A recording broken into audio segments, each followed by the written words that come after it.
কষ্টের একটা গল্প। একটা ছেলে আর একটা মেয়ে 2 বছর রিলেশন করার পর হঠাৎ একদিন মেয়েটা বলল, আচ্ছা একটা কথা বলি। ছেলেটা বলল, বলো।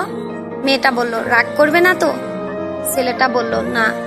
মেয়েটা বলল, আমাকে ছেড়ে যাবে না তো? ছেলেটা বলল, কখনোই না। মেয়েটা বলল, ভুল বুঝবে না তো? ছেলেটা বলল, না। মেয়েটা বলল, জানো আমার একটা অতীত আছে। ছেলেটা বলল, কি? মেয়েটা বলল, আমাকে র্যাপ করা হয়েছে। ছেলেটা বলল, কি?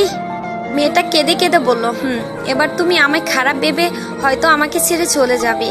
ছেলেটা মেয়েটাকে অনেক জোরে একটা থাপ্পড় দিল। মেয়েটা বলল, চলে যেতে পারো, আটকে রাখবো না। এ বলে মেয়েটা কেঁদে কেঁদে চলে গেল।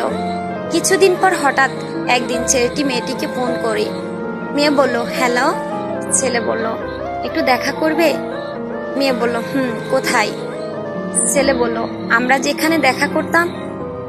মেয়ে বলল, আচ্ছা। ছেলেটি আগে থেকে এসে মেয়েটির জন্য অপেক্ষা করতেছে। কিছুক্ষণ পর মেয়েটি আসলো। মেয়েটি বলল, কিসের জন্য আসতে বলছো? ছেলেটি বলল, চোখ বন্ধ করো। মেয়েটি বলল, কেন? ছেলেটি বলল, এত প্রশ্ন করো না তো। মেয়েটি বলল, করলাম। ছেলেটি বলল, এবার চোখ খুলে তাকাও।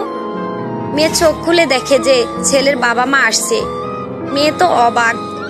ছেলেটি তখন হাঁটু গেড়ে বসে মেয়েটিকে বলল, তুমি কি আমাকে বিয়ে করবে?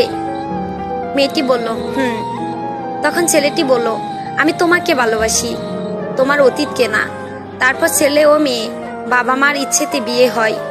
হ্যাঁ, এটাই সত্যিকারে ভালোবাসা, অতীত জেনেও ভালোবাসার মানুষটাকে ছেড়ে না যাওয়া।